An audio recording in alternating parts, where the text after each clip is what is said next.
Okay. It's my pleasure to bring up Greg Jones from the program committee to introduce our speakers and get you into the program.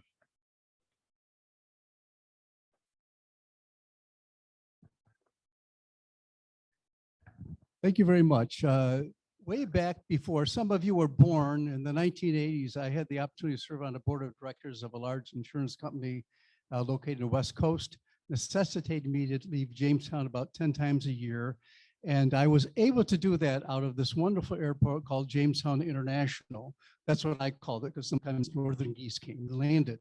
So it was great service, and I really love the airport. It's changed. I'm hoping someday we can get some semblance of that back. However, in his astute wisdom, Vince Horrigan said, well, maybe you'd be a good selection for the airport commission. So I was appointed to that way back then. And one of the first times I was there, I got a tour from Lou's brother. He said, why don't you come on, let me give you a tour of the airport. And he took me into this hangar, and it had a dozen planes disassembled, wires going everywhere. And I said, what the heck is this?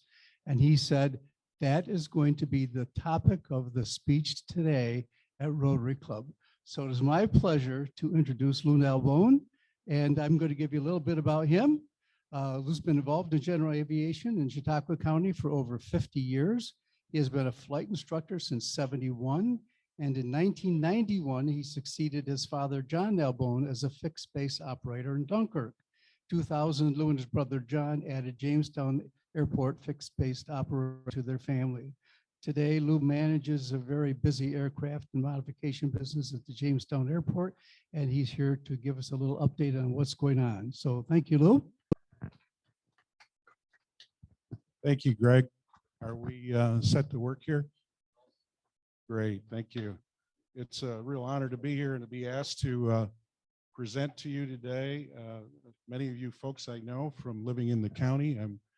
I want to shout out to Andy. Andy, I think about you. I pray for you, man. I just keep doing what you're doing. You're bringing home the bacon the best you can, and I know it's a tough job, but at any rate, we're just glad to be here. And I'd like to talk a little bit about the family business, which basically is a service business now. We have a long history in this community, and it really starts with a Jamestown native, my dad, John Nalbone.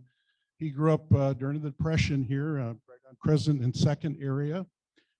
He was a first-generation Italian-American. His folks were immigrants from Sicily, and he was the youngest of 8 children. He just had the dream of flying, but as a poor kid looking for jobs in Jamestown, it was kind of out of reach. But he was very fortunate that he won an essay contest and won an 8-hour flying course that was sponsored by the CAP. There were 2 winners in 1938. He was just out of high school by then, and he soloed at the Jamestown Airport. And that was about the year they started improving the airport. We have some pictures of that later on to show you. Well, I'm getting a little ahead of myself here. I also want to tell you that I brought Mike Johnson Jr. with me. He's our assistant manager in training for Chautauqua Aircraft and Dunkirk Avionics. Mike is a native of this area. His grandfather, Stan, and his father, Mike, who just retired from his dentistry practice, have been longtime aviators here in the county.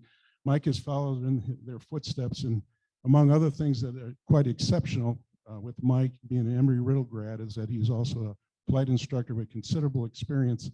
He's written articles for the Post-Journal, and Mike has put together a compilation of the history of the Jamestown airports, I will say. Obviously, we didn't start with the one that's up on Oak Hill. And he's just concluding a history of the Dunkirk airports as well, which we'll have some slides from the book. So I just wanted to tell you about Mike. But at any rate, my dad, John, he was able to learn to fly at Jamestown. And then when he married my mom, she was from Dunkirk, so that's the connection there in 1941. Late 41, he ended up accepted in the civilian pilot training program, which was a precursor of training pilots that we all knew we were going to need as soon as we entered World War II, which happened right at the end of that year. Sometime in the 42, he was commissioned, and he ended up serving in the Army Air Corps as a flight instructor, primarily in the Florida, Arcadia, Florida area. Most of the flight training of cadets that became the Army Air Corps pilots happened in Florida. for obvious reasons. And at the same time, General Aviation continued on here in Chautauqua County, and when the war ended, he came back to Jamestown, his hometown, with the hope of continuing being a flight instructor. And there just weren't any jobs available, so he went to my mom's hometown, and it turned out that the Dunkirk Airport had just been constructed, and it was built as a Department of Defense project in order to have a reserve airport away from the shoreline of the coast for retreat if we needed to. And he was able to find a job there as an instructor and eventually opened his own business. He opened it up at an airmail field just adjacent to the Dunkirk Airport. It was known as Worley Airport, and that airport was built by the Civil Aeronautics Administration as part of the postal need for airmail fields that were linked together by a series of lighted beacons.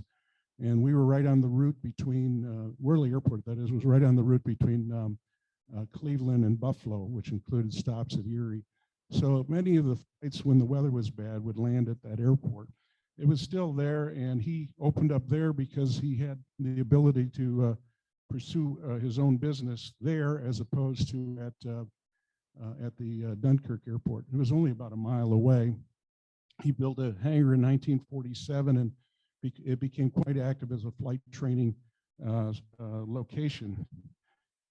I have some notes here, I better follow. He became a pilot examiner at that time and was very active in, the GI Bill was quite prolific back then, and he had quite a few students. The problem with the Worley Airport being a grass airport, and those are the runways that he cut in. If you look in the background of that picture, you can see the Dunkirk Airport. If you look real hard, you'll see the runways just across the railroad tracks. But winter has always been a problem. It still is a problem, but at least on paved airports with modern equipment, we can keep the airport open. He was on a grass strip, and except for a few days when they could put skis on the Piper Cubs, there really wasn't much activity. So in order to support his family and his growing family, and I was the last one in the group. I was born in 1950, but at any rate, he had to find other jobs. So fortunately in the community, he was able to get jobs. He was a postal carrier during the winter. He was also a mailman or a milkman, and he had all that stuff covered, the milkman, mailman thing. And he also later on learned to be a certified welder at the American Locomotive Plant when they switched from locomotives and were making bodies for submarines. At any rate, in 1960, the airport city fathers said, you know, John, why don't you run the Dunkirk Airport for us? We haven't had an operator there since 1952, and the activities there were not really, shall we say, welcomed by anyone. There was no one there to provide fuel services or whatever. So he entered into a lease with the city of Dunkirk in 1960 and moved his operation there. As I said earlier, that airport was built as a DOD or a Department of Defense project, and with the thought that when the war ended, the city of Dunkirk would receive that property, and that's what happened. They had some early dedications. Those are a couple shots of a B-24 that flew in. If you look in the background, I think Vince has been around long enough, he can recognize that old hangar that's been torn down in the last year or two. I don't know if Shannon knew about Hangar 3. There it is in the background with some military aircraft there, but that's the way things looked in the mid-40s at Dunkirk Airport. So he took over, and he found the airport in not really good repair. It hadn't been mowed, and as a matter of fact, the paved runways were so grown over with vegetation that we actually had to mow the paved runways to use them. But eventually, because of the activity, and he was appointed airport manager, and working with the city Department of Development, they were able to get some grants and get some improvements. He had to paint the hangars and things like that. So one of the things that had been established during the, shall we say, the operator-less times at the airport was the use of the facility for sports car races and drag races. And we had to, in the early operation, the years that we operated there, we had to get out of the way a couple weekends a year for the USAC races, which a lot of people remember the airport for, probably better than other activities that we had, aviation activities. But in 1962, he had the great idea of promoting the fact that the Dunkirk airport was an airport. So he entered into a contract to produce an air show with a business called National Air Shows, who would bring in the complete troops. They were like a turnkey air show company. Of course, everything else you had to figure out, like how to sell tickets, how to do publicity, and park cars and so forth. And it was a 2-day air show held on the Labor Day weekend in 1962. I was 11 years old at the time, and I cherish this picture because it shows a lot about the airport. If you take a look, you see a massive number of cars. We counted 696 on the second day. That was Labor Day. There were almost 300 aircraft that flew in, and they had a really strong gate. And if you look at that north-south runway, 1533, you'll see the tire marks there.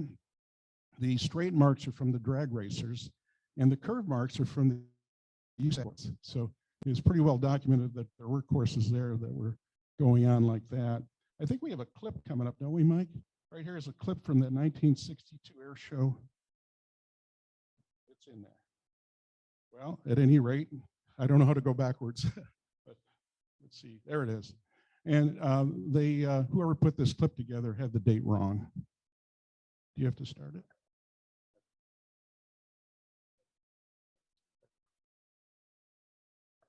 And the motor sounds are dubbed. This is like somebody's Super 8. That's a Curtiss Falcon being flown by Bill Barber. He's an air show legend. This is the Labor Day weekend, 1962. Is there volume with that? Probably. We can just hum a little bit. There's Harold Cryer. He was a former U.S. champion flying Great Lakes aircraft with a wing walker, shall we say a wing rider in this case. And he did his aerobatic routine with a 140-pound man strapped to the upper wing. That's quite a ride if you can get a ticket for it. It's funny, the things you find on YouTube when you're looking for model airplane crashes for your grandson. At any rate, I can advance to the next slide. Spacebar, okay. So the business continued and grew, and maybe more than the spacebar here. Right, it wants to finish the video, I think. So You understand why we're passing the mantle to somebody like Mike Johnson from somebody like me. There we go. At any rate, the air show in '62 was such a overwhelming project for very little profit that, well, I guess the big thing he resolved was to never do it again as an individual. It's something that was definitely made for service clubs. And as a matter of fact, in 1963, and it's been just about continuous since then, the air show morphed into something more manageable, and that's the flying breakfast. Many of you have been here. I know Vince has been here. I'm quite sure Andy and others of you have been there, Jay. And that has been put on by the Dunkirk Rotary Club since 1973. So for the first 10 years, it was more of an organic group. The experimental aircraft group from Buffalo put it on, and then they passed, it just got too big for their organization. They passed it to the Dunkirk Rotary. I think Dunkirk and Fredonia are joint venturing that now. But if you look at the fly-in breakfast, they got a massive amount of airplanes in. They would serve generally anywhere from 12 to 1,500 breakfasts in a very short period of time. And it was just the Rotarians doing all the cooking, prep. They even had built their own. We had the Dunkirk Radiator people were in the Rotary, and they built custom grills for us that they still use today, and they store them at the airport. They only use them one day a year. But at any rate, that kind of took the place of that. So that was a really great community event. And I guess the thing to note here is that the Rotary clubs was the type of group who could do that. It was a major fundraiser for them, and it couldn't have been done without a group like Rotary. As he got close to retirement, my dad had many years in service, and I'm quite proud of the fact that the FAA chose to give him a Lifetime Achievement Award. And in addition, he was a recipient of the, oh boy, I shouldn't have put myself in this.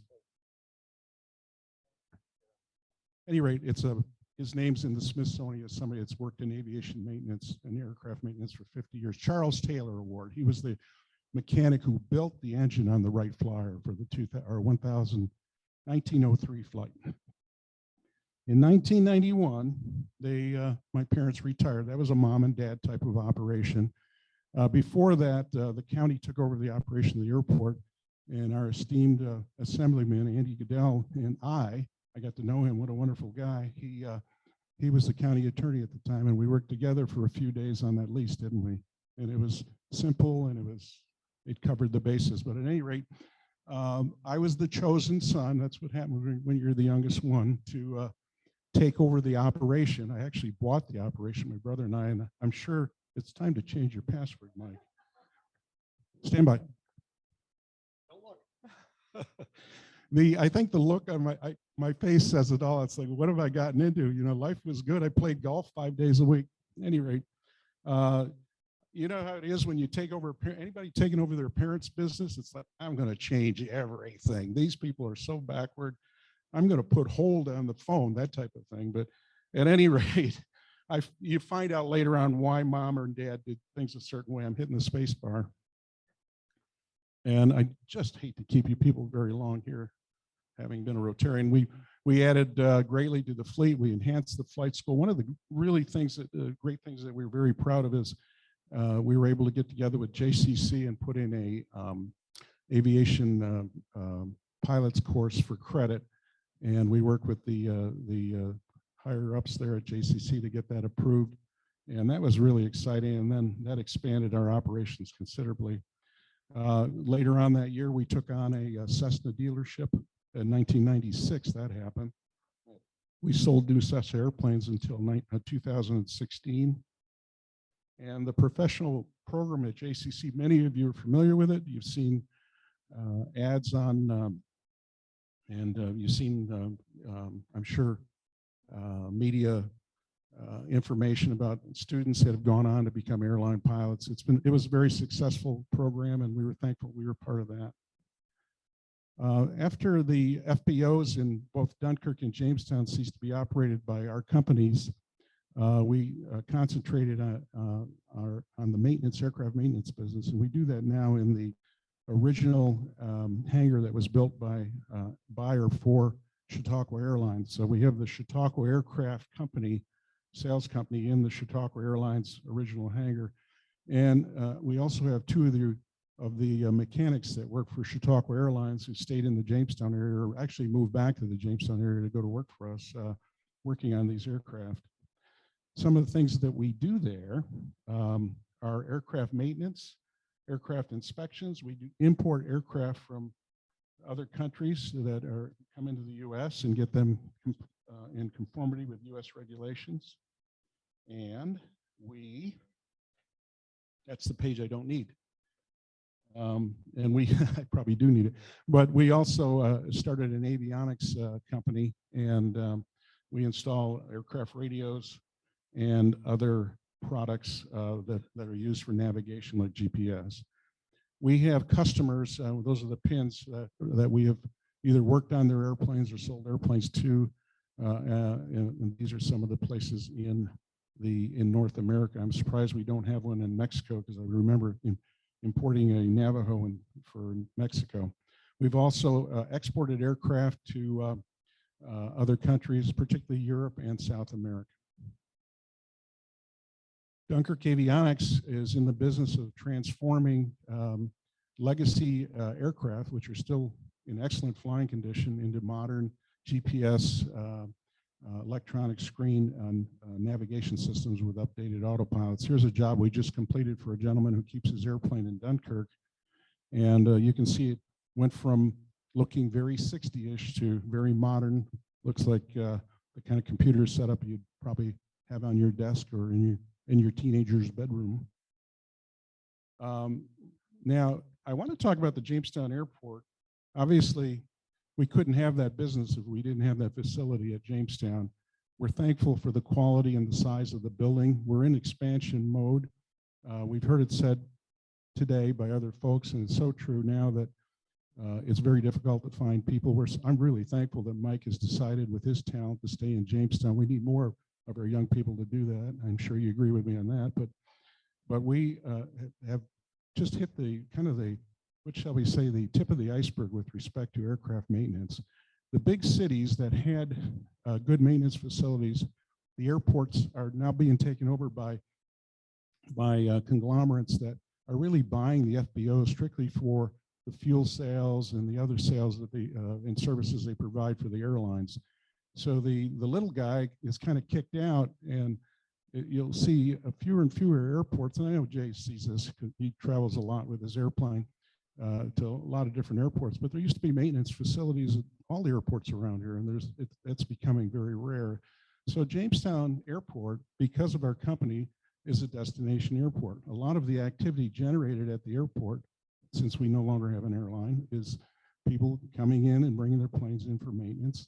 Also, we have a flight school there, which is currently run by my nephew, Randy Nalbone, and he also does some teaching out at the Dunkirk Airport. Page 5. As far as the history of the Jamestown Airport, Mike, did you bring any books with you today, Mike? I believe you. Oh, yeah, here we go. Like I said, Mike Johnson has compiled a book here on the history of Jamestown Airport, which of course starts with airports other than the one that we currently know as the Jamestown Chautauqua County Airport. And it's kind of interesting here. There's some little notes here, little bullet points on it that what it took to get it going. There's some real heroes that are long since gone that were responsible for it actually taking place. Not the least of who were the John Wright and his wife were very instrumental. My dad's original flight instructor, Bill Oldberg, and Fred Larson are some of the original names that are associated with the Jamestown Airport. This is a picture of just, how old is this map?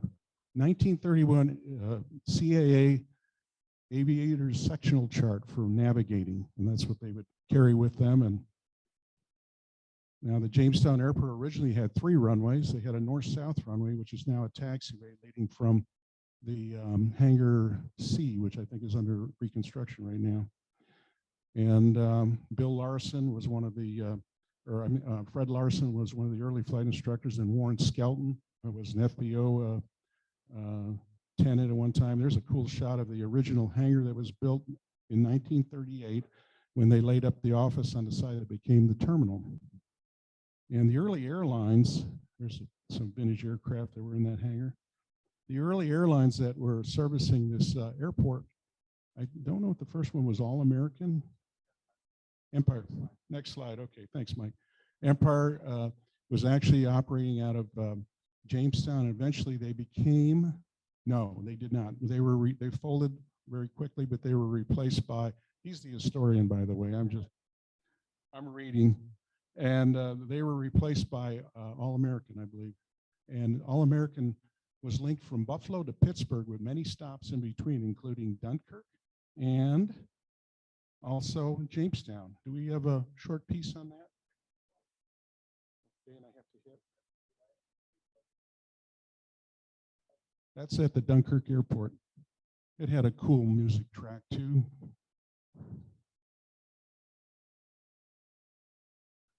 That's that building that was moved over from the Worley Airport. They moved in, it's still there. It's part of the FBO building. Downtown Dunkirk, I recognize that. Space bar. So, and that was just that was an op at Dunkirk. And I just got to find the right sheet now, Mike. I guess it's a lot more fun when you're organized for you guys, huh? Well, at any rate, Lucille Wright, I think we have a museum named after her. She was a husband of John Wright, and she was a big supporter of general aviation before World War II and thereafter. And there was a lot of people that, here's Mike, you found this in the archives. It was a kind of a little editorial about the mayor needing a push to do something for the airport.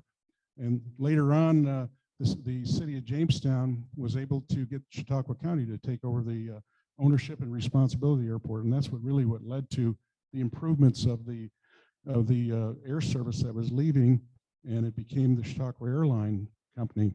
Here's a shot of the original terminal. It was down on the east end of the field, and they eventually filled in that grassy area, and they were able to accommodate 2 airlines at once, MOHAWK and Allegheny. Another shot of the construction around the ramp. It's a little bit different now, huh, Shannon? There's a picture of the hangar that Jamestown, the original Jamestown Aviation operated with Warren Skelton, and there's a picture of Mike's grandfather's Cessna 150. That's the airport terminal as it was in 1938 to about, I think it was torn down in the early 70s, that terminal. Now, Allegheny and Mohawk both operated out of Jamestown, as I said earlier, and they had Convair aircraft, which were kind of a modern airliner. And I think they still whistle stopped a little bit. They didn't go directly to Pittsburgh for a while. There's one of our esteemed businessmen who has a lot of travel tags on his bag, alighting a Allegheny Convair. But they announced their pullout. First, I think early 1970, Mohawk pulled out of Jamestown, and then Allegheny said that they were leaving. They were going to go to a modern all-jet fleet eventually, and they were going to what they called spoke and hub. And the spoke was the line from Pittsburgh to Jamestown, and they wanted it to be operated by a more efficient operation than dubbed the commuter airline trade. And they even offered a subsidy for whoever would come in and operate this trade, this line. And Joel Hall, who was from the Utica area, was an executive with, I believe, Mohawk, and they merged with Allegheny, and he saw the opportunity to start his own business, his own airline, and he came to Jamestown and did it. And of course, many of us here have realized how successful that was and how awesome it was to have that much air service based here. Some of the key things, and I know Vince, this gave you a lot of, as the Italians say, a lot of agito when we didn't have the aircraft actually based here. But when Chautauqua Airlines was based here, it was homogeneous, it was organic. And those flights left regardless of the fog at 5:30 or 6 a.m. And you could count on them getting you to your connection in Pittsburgh. That's kind of what's missing now, and we've suffered with that. There's one of the original Chautauqua Airlines. It's the Beech 99. There's the picture of the Hall family with some executives from the airlines. And that was their first upgrade. I think that was known as a Swearingen, or they went from a 19 passenger to about 26 passenger on that. And then eventually they went into the short sky van. Of course, this shows you how what an effort it takes to fly in the winter out here in Jamestown, but they did it and they made their flights just about every day. I guess you would say those are the good old days, but I think we really have to look forward and say this is the way things are. We no longer have the height of industrial base here and the amount of travelers that got used to flying on the airline. We're pretty much a destination for than the businesses that we talked about that are based at the airport for travelers and people who want to come to Jamestown. There's still a business component to it. It wasn't that long ago I was involved in it as the FBO. But at any rate, the airport is extremely well improved. The county's done a fabulous job keeping the airport as a first-rate airport. We get many compliments from our customers that come in for just the way it's maintained.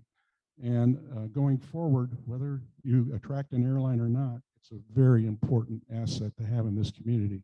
Now, one of the things that's a little interesting about all that, having said that, is that you have 2 really good, usable, jet-capable airplanes.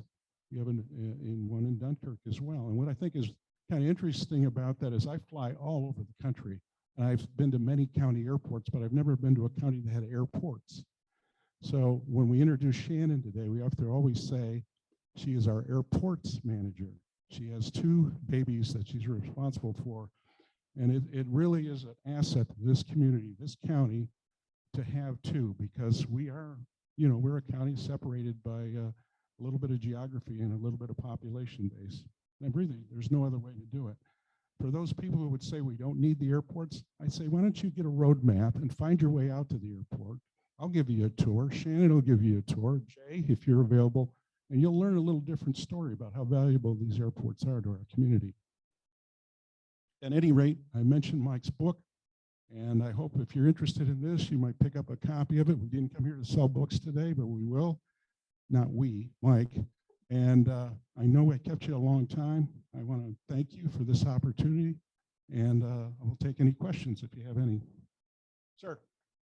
Do you have any history on the Durham Old Airport, the building of the airplanes up there? Do you know about the Durham? Yeah. So before it was the Durham Old Hangar, it was owned by American Aviation Corp, and they built the TDR drones up there. And then Fairchild Durham Old took it over right kind of halfway through that project. The dates are kind of fuzzy, but it originally was American Aviation Corp. But yes, it does detail that a little bit. Yeah, you could really write a whole book just on the TDR drone program. It's so in depth. But yes, there is information on that in there. Beautiful.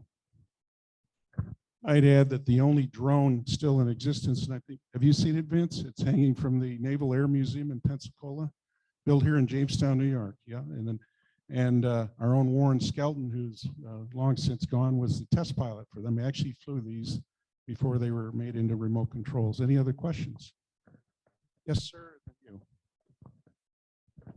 you. Hall. And is Tim Kuhn, is the Chautauqua Airlines still working out of Indianapolis, or? Yeah, I think they merged or were acquired by, I forgot, are they Republic? They're Republic. They call themselves Brickyard when on the call-ins, like you'll hear them Brickyard and then the flight number, but that's the Chautauqua Airlines.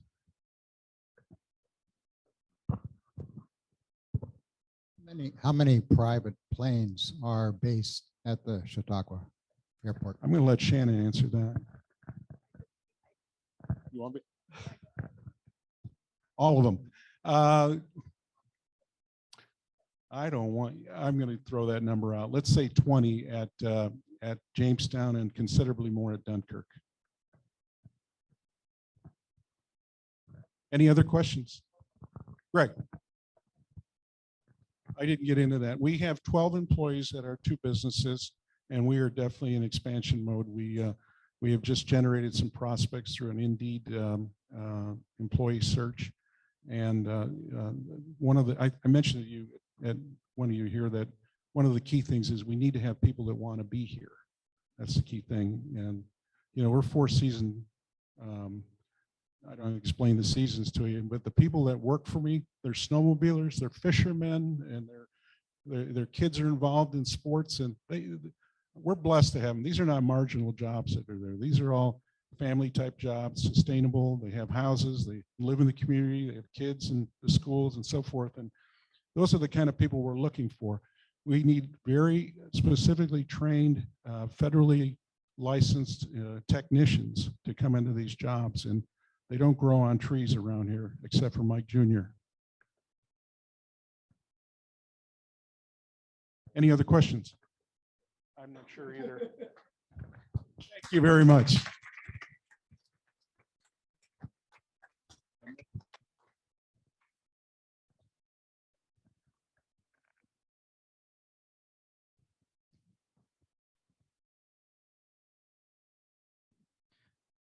One of Rotary International's major programs is the eradication of polio throughout the world. And in thanks to your presentation today, our club will make a donation that will vaccinate 4 children who will never experience polio in their life. Remembering this year's Rotary International theme, serve to change lives, caring for and serving others is the best way to live because it changes not only other people's lives, but also our own. Thank you, and we're adjourned.